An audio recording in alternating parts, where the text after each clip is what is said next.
Americans have been hearing for several years about potential war with Iran. For instance, on September 17, 2006, Time magazine reported, the US would have to consider military action long before Iran had an actual bomb. On October 10, under the heading, A Chilling Preview of War, Time warned, as Iran continues to enrich uranium, the US military has issued a prepare to deploy order. In September 2007, US News and World Report stated, amid deepening frustration with Iran, calls for shifting Bush administration policy toward military strikes or other stronger actions are intensifying. And in June 2008, President-to-be Barack Obama declared, the danger from Iran is grave, it is real, and my goal will be to eliminate this threat. However, suppose a progressive, pro-Western regime ruled Iran, representing no threat. War discussions would be unnecessary. Yet many forget that, until 30 years ago, exactly such a regime led Iran, until it was toppled with the help of the same US foreign policy establishment recently beating war drums. Meet the Shah. From 1941 until 1979, Iran was ruled by a constitutional monarchy under Mohammad Reza Pahlavi, Iran's Shah, king. Although Iran, also called Persia, was the world's oldest empire dating back 2,500 years, by 1900 it was floundering. Bandits dominated the land, literacy was 1%, and women, under archaic Islamic dictates, had no rights. The Shah changed all this. Primarily by using oil-generated wealth, he modernized the nation. He built rural roads, postal services, libraries, and electrical installations. He constructed dams to irrigate Iran's arid land, making the country 90% self-sufficient in food production. He established colleges and universities, and at his own expense, set up an educational foundation to train students for Iran's future. To encourage independent cultivation, the Shah donated 500,000 crown acres to 25,000 farmers. In 1978, his last full year in power, the average Iranian earned $2,540, compared to $160 25 years earlier. Iran had full employment, requiring foreign workers. The national currency was stable for 15 years, inspiring French economist André Piatot to call Iran a country of growth without inflation. Although Iran was the world's second largest oil exporter, the Shah planned construction of 18 nuclear power plants. He built an Olympic sports complex and applied to host the 1988 Olympics, an honor eventually assigned Seoul, an achievement unthinkable for other Middle East nations. Long regarded as a US ally, the Shah was pro-Western and anti-communist, and he was aware that he posed the main barrier to Soviet ambitions in the Middle East. As distinguished foreign affairs analyst Hilaire Duberrier noted, he determined to make Iran capable of blocking a Russian advance until the West should realize to what extent her own interests were threatened and come to his aid. It necessitated an army of 250,000 men. The Shah's air force ranked among the world's 5 best. A voice for stability within the Middle East itself, he favored peace with Israel and supplied the beleaguered state with oil. On the home front, the Shah protected minorities and permitted non-Muslims to practice their faiths. All faith, he wrote, imposes respect upon the beholder. The Shah also brought Iran into the 20th century by granting women equal rights. This was not to accommodate feminism, but to end archaic brutalization. Yet, at the height of Iran's prosperity, the Shah suddenly became the target of an ignoble campaign led by US and British foreign policy makers. Bolstered by slander in the Western press, these forces, along with Soviet-inspired communist insurgents, and mullahs opposing the Shah's progressiveness, combined to face him with overwhelming opposition. In 3 years he went from vibrant monarch to exile on January 16, 1979, and ultimately death, while Iran fell to Ayatollah Khomeini's terror. Houchang Nahavandi, one of the Shah's ministers and closest advisors, reveals in his book The Last Shah of Iran. We now know that the idea of deposing the Shah was broached continually, from the mid-70s on, in the National Security Council in Washington, by Henry Kissinger, whom the Shah thought of as a firm friend. Kissinger virtually epitomized the American establishment before acting as Secretary of State under Republicans Richard Nixon and Gerald Ford. He had been Chief Foreign Affairs Advisor to Nelson Rockefeller, whom he called the single most influential person in my life. Jimmy Carter defeated Ford in the 1976 presidential election, but the switch to a Democratic administration did not change the new foreign policy tilt against the Shah. Every presidential administration since Franklin D. Roosevelt's has been dominated by members of the Council on Foreign Relations, CFR, the most visible manifestation of the establishment that dictates U.S. foreign policy along internationalist lines. The Carter administration was no exception. Nahavandi writes, "The alternation of parties does not change the diplomatic orientation of the United States that much. The process of toppling the Shah had been envisaged and initiated in 1974, under a certain Republican administration. Numerous published documents and studies bear witness to the fact, even if it was not until the beginning of the Carter administration that the decision was made to take concerted action by evoking problems related to human rights. The Shah's destruction required assembling a team of diplomatic hitmen." Duberrier commented. When the situation was deemed ripe, U.S. Ambassador William Sullivan, the man reputed to have toppled the pro-American government of General Parmino Savand in Laos, was sent to urge the Shah to get out. In December, Mr. George Ball, an instant authority on Iran, was sent as a follow-up with the same message. Sullivan, CFR, a career diplomat with no Middle East experience, became our ambassador to Iran in 1977. The Shah recalled, "Whenever I met Sullivan and asked him to confirm these official statements of American support, he promised he would. But a day or two later he would return, gravely shake his head, and say that he had received no instructions, and therefore could not comment. His answer was always the same: I have received no instructions." This rote answer had been given me since early September 1978, and I would continue to hear it until the day I left the country. The other key player Duberrier named George Ball was a quintessential establishment man, CFR member Bilderberger, and banker with Lehman Brothers Loeb. The Shah commented, "What was I to make, for example, of the administration's sudden decision to call former Under-Secretary of State George Ball to the White House as an advisor on Iran? I knew that Ball was no friend." Writes Nahavandi, "George Ball, the guru of American diplomacy and prominento of certain think tanks and pressure groups, once paid a long visit to Tehran, where, interestingly, the National Broadcasting Authority placed an office at his disposal. Once installed there, he played host to all the best-known dissidents and gave them encouragement. After he returned to Washington, he made public statements hostile and insulting to the sovereign." Joining the smear was U.S. Senator Ted Kennedy, whose role Nahavandi recalled in a 1981 interview.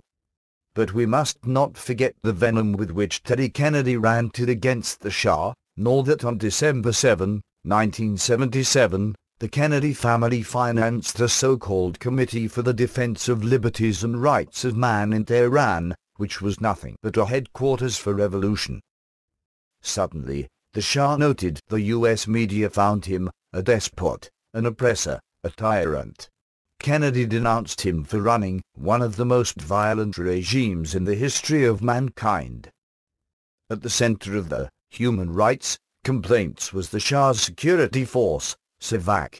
Comparable in its mission to America's FBI, SEVAK was engaged in a deadly struggle against terrorism, most of which was fueled by the bordering USSR, which linked to Iran's internal Communist Party, the Chuda. SEVAK, which had only 4,000 employees in 1978, saved many lives by averting several bombing attempts. Its prisons were opened for Red Cross inspections, and though unsuccessful attempts were made on the Shah's life, he always pardoned the would-be assassins. Nevertheless, a massive campaign was deployed against him. Within Iran, Islamic fundamentalists, who resented the Shah's progressive pro-Western views, combined with Soviet-sponsored communists to overthrow the Shah.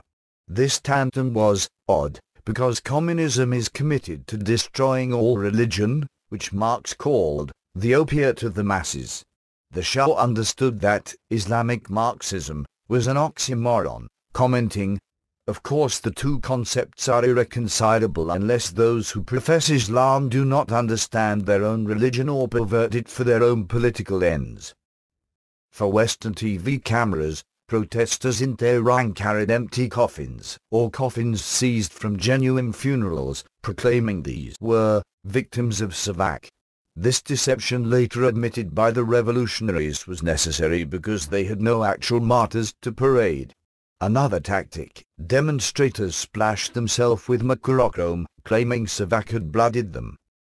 The Western media cooperated. When Carter visited Iran at the end of 1977, the press reported that his departure to Tehran International Airport had been through empty streets, because the city was all locked up and emptied of people, by order of the Savak. What the media didn't mention, Carter chose to depart at 6 am when the streets were naturally empty.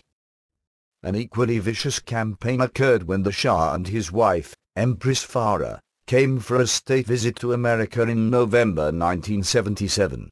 While touring Williamsburg, Virginia, about 500 Iranian students showed up, enthusiastically applauding. However, about 50 protesters waved hammer and sickle red flags. These unlikely Iranians were masked, unable to speak Persian, and some were blonde. The U.S. media focused exclusively on the protesters. Wrote the Shah, "Imagine my amazement the next day when I saw the press had reversed the numbers and wrote that the 50 Shah supporters were lost in a hostile crowd." On November 16, the Shah and Empress were due to visit Carter. Several thousand Iranian patriots surrounded the White House bearing a huge banner saying, "Welcome Shah." However, as Nuhavandi reports, the police kept them as far away as possible, but allowed a small number of opponents, again masked, to approach the railings close to where the sovereign's helicopter was going to land for the official welcome. At the exact moment when courtesies were being exchanged on the White House lawn, these people produced sticks and bicycle chains and set upon the others. Thus, the whole world was allowed to see riotous scenes on television as an accompaniment to the arrival of the imperial couple. Terror at home. Two major events propelled the revolution in Iran. On the afternoon of August 19, 1978, a deliberate fire gutted the Rex Cinema in Abadan, killing 477 people, including many children with their mothers. Blocked exits prevented escape. The police learned that the fire was caused by Ruhollah Khomeini supporters who fled to Iraq, where the Ayatollah was in exile. But the international press blamed the fire on the Shah and his dreaded Savak. Furthermore, the mass murder had been timed to coincide with the Shah's planned celebration of his mother's birthday. It could thus be reported that the royal family danced while Iran wept. Communist-inspired rioting swept Iran. Foreigners, including Palestinians, appeared in the crowds. Although the media depicted demonstrations as spontaneous uprisings, professional revolutionaries organized them. Some Iranian students were caught up in it. Here the Shah's generosity backfired. As Duberia pointed out, in his desperate need of men capable of handling the sophisticated equipment he was bringing in, the Shah had sent over 100,000 students abroad. Those educated in France and America return indoctrinated by leftist professors and eager to serve as links between comrades abroad and the Communist Party at home. When the demonstrations turned violent, the government reluctantly invoked martial law. The second dark day was September 8. thousands of demonstrators gathered in Tehran were ordered to disperse by an army unit. Gunmen many on rooftops fired on the soldiers. The Shah's army fired back. The rooftop snipers then sprayed the crowd. When the tragedy was over, 121 demonstrators and 70 soldiers and police lay dead. Autopsies revealed that most in the crowd had been killed by ammo non-regulation for the army. Nevertheless, the Western press claimed the Shah had massacred his own people. The Shah, extremely grieved by this incident, and wanting no further bloodshed, gave orders tightly restricting the military. This proved a mistake. Until now, the sight of his elite troops had quieted mobs. The new restraints emboldened revolutionaries who brazenly insulted soldiers, knowing they could fire only as a last resort. Khomeini and the media cabal. Meanwhile, internationalist forces rallied around a new figure they had chosen to lead Iran, Ruhollah Khomeini. A minor cleric of Indian extraction, Khomeini had denounced the Shah's reforms during the 1960s, especially women's rights and land reform for Muslim clerics, many of whom were large landholders. Because his incendiary remarks had contributed to violence and rioting then, he was exiled, living mostly in Iraq, where Iranians largely forgot him until 1978. A shadowy past followed Khomeini. The 1960s rioting linked to him was financed, in part, by Eastern Bloc intelligence services. He was in the circle of the cleric Kachani Said Bolgasem, who had ties to East German intelligence. Furthermore, in 1960, Colonel Michael Godiniewski, second in command of Soviet counterintelligence in Poland, defected to the West. His debriefings exposed so many communist agents that he was honored by a resolution of the U.S. House of Representatives. One report, declassified in 2000, revealed Ayatollah Khomeini was one of Moscow's 5 sources of intelligence at the heart of the Shiite hierarchy. Nevertheless, as French journalist Dominique Lawrence reported, the Americans, having picked Khomeini to overthrow the Shah, had to get him out of Iraq, clothe him with respectability and set him up in Paris, a succession of events which could not have occurred if the leadership in France had been against it. In 1978, Khomeini, in Iraq since 1965, was permitted to reside at Neaupole-le-Château in France. 2 French police squads, along with Algerians and Palestinians, protected him. Nahavandi notes. Around the small villa occupied by Khomeini, the agents of many of the world's secret services were gathered as thickly as the autumn leaves. The CIA, the MI6, the KGB and the SDS were all there. The CIA had even rented the house next door. According to most of the published witness statements, the East Germans were in charge of most of the radio transmissions, and, on at least one occasion, 8,000 cassettes of the Ayatollah's speeches were sent, directly to Tehran, by diplomatic bag. Foreign affairs analyst Duberrier reported. French services quickly verified that Libya, Iraq and Russia were providing money. Young Iranians, members of the Tudeh Communist Party, made up Khomeini's secretariat in France. Working in cooperation with the French Communist Party, they provided couriers to pass his orders and tapes into Iran.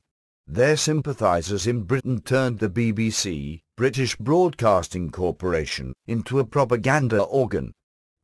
Journalists descended in droves on Neaupole-le-Château. Khomeini gave 132 interviews in 112 days, receiving easy questions as their media organs became his sounding board. Nahavandi affirms that within Iran, the voice of America, the voice of Israel and, especially, the BBC virtually became the voice of the revolution, moving from criticism to overt incitement of revolt, and from biased reporting to outright disinformation. Khomeini's inflammatory speeches were broadcast, revolutionary songs aired on Iranian radio. One journalist, however, stunned Khomeini by bucking the trend. Intelligence expert Pierre de Villemériste, hero of the French resistance in World War II, anti-communist, and critic of the CFR.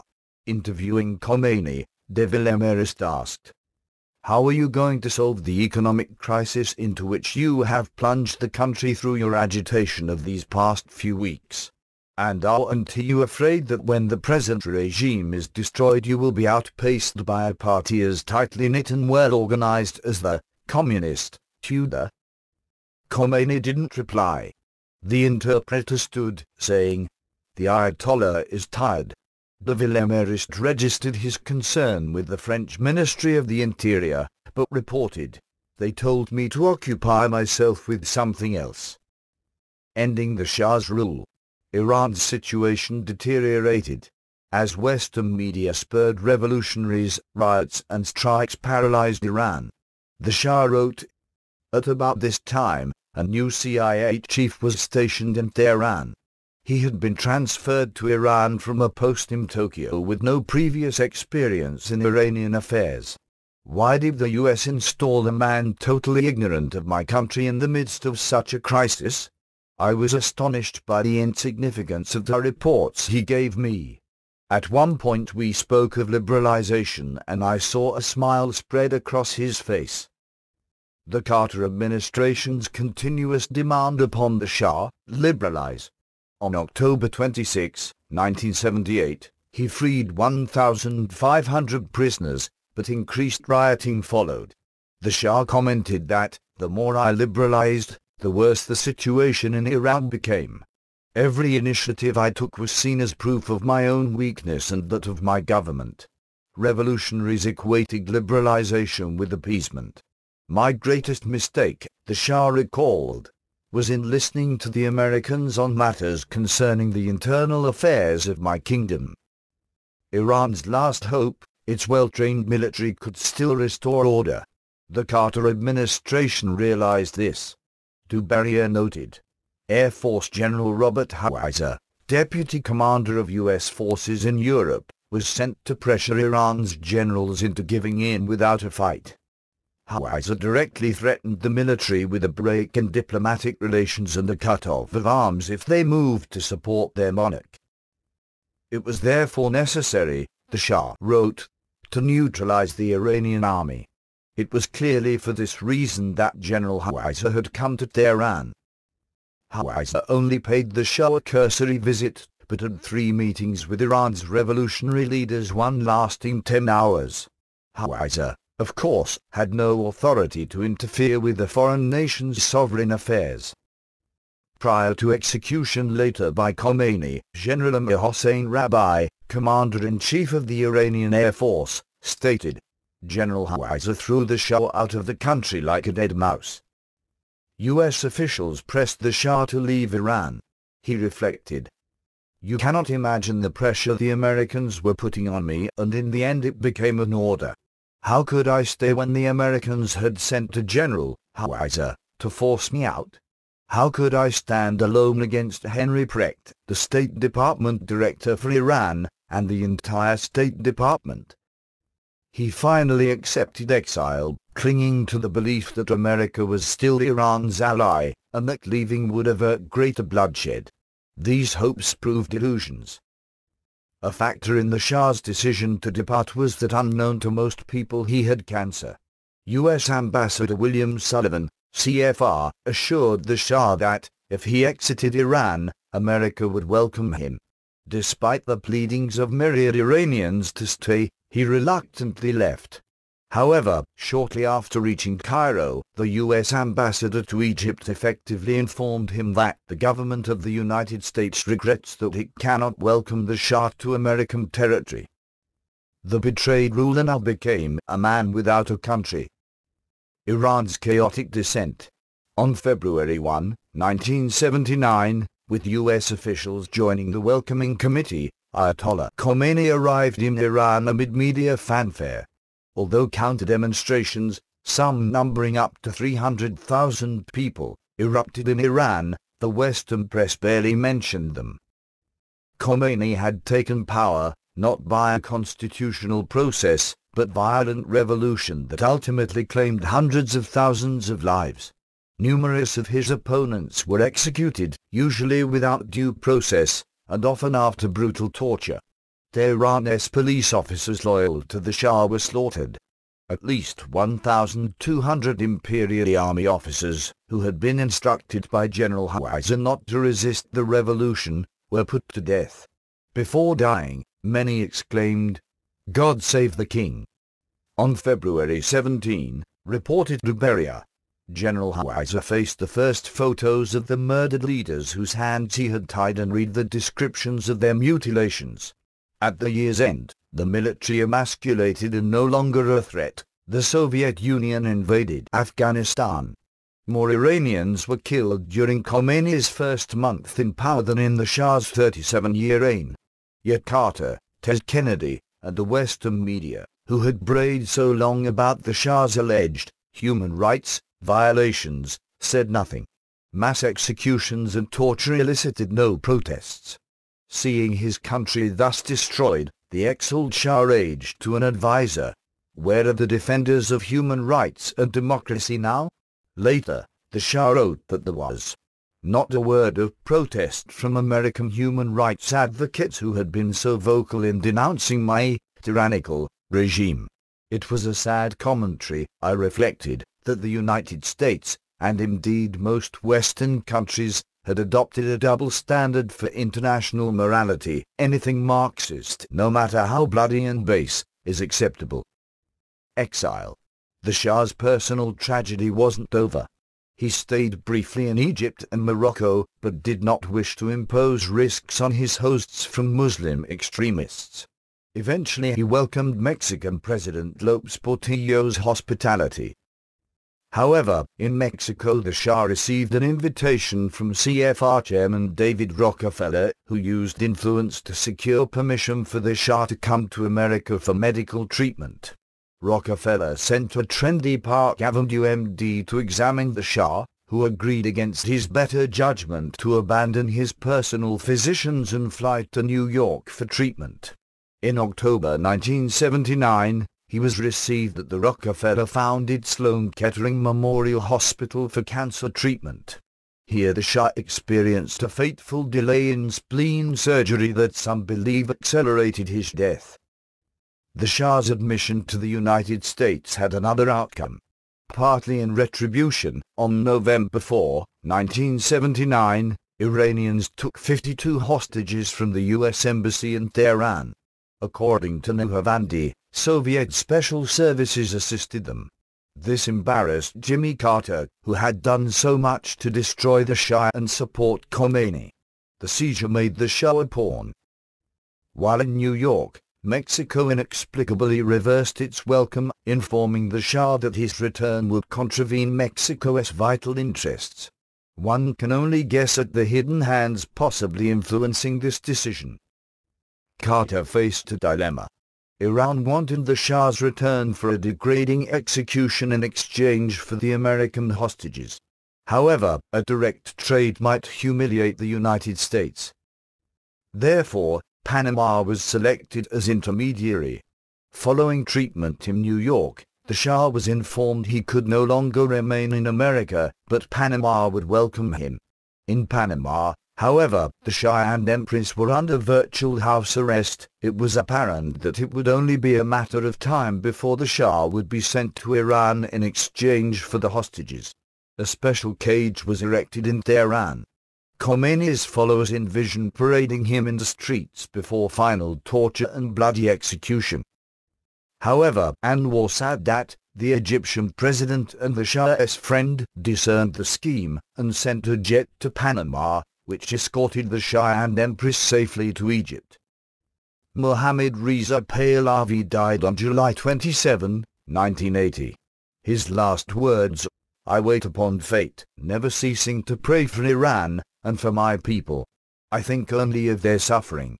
In Cairo, a grand funeral honored him. 3 million Egyptians followed the procession. Anwar Sadat, who, like the Shah, advocated a peaceful Middle East, and defied the American establishment by saving the Shah from infamous death, did not survive much longer himself. The following year, Muslim extremists assassinated him under circumstances remaining controversial. The issues. Why did the American establishment, defying logic and morality, betray our ally the Shah? Only the perpetrators can answer the question, but a few possibilities should be considered. Iran ranks second in the world in oil and natural gas reserves. Energy is critical to world domination, and major oil companies, such as Exxon and British Petroleum, have long exerted behind-the-scenes influence on national policies. The major oil companies had for years dictated Iranian oil commerce, but the Shah explained, "In 1973 we succeeded in putting a stop, irrevocably, to 60 years of foreign exploitation of Iranian oil resources. In 1974, Iran at last took over the management of the entire oil industry, including the refineries at Abadan and so on. I am quite convinced that it was from this moment that some very powerful, international interests identified, within Iran, the collusive elements, which they could use to encompass my downfall." Does this explain the sudden attitude change toward Iran expressed by Henry Kissinger, beginning in the mid-70s? Kissinger's links to the Rockefellers, whose fortune derived primarily from oil, bolsters the Shah's view on the situation. However, other factors should be considered. Although the Shah maintained a neutral stance toward Israel, during the 1973 Yom Kippur War, he allowed critical supplies to reach Egypt, enabling it to achieve a balance of success, and earning Sadat's undying gratitude, but wrath from influential Zionists. Did this impact the West's attitude change in the mid-70s? We should not overlook that the Shah opposed the powerful opium trade, now flourishing in the Middle East. Finally, the Shah was a nationalist who brought his country to the brink of greatness and encouraged Middle East peace. These qualities are anathema to those seeking global governance, for strong nations resist membership in world bodies, and war has long been a destabilizing catalyst essential to what globalists call the New World Order. What is the solution to modern Iran? Before listening to war drums, let us remember, it was the CFR clique, the same establishment entrenched in the Bush and Obama administrations, that ousted the Shah, resulting in today's Iran. That establishment also chanted for the 6-year-old Iraq war over alleged weapons of mass destruction never found. Therefore, instead of contemplating war with Iran, a nation 4 times Iraq's size, let us demand that America shed its CFR hierarchy and their interventionist policy that has wrought decades of misery, and adopt a policy of avoiding foreign entanglements, and of minding our own business in international affairs.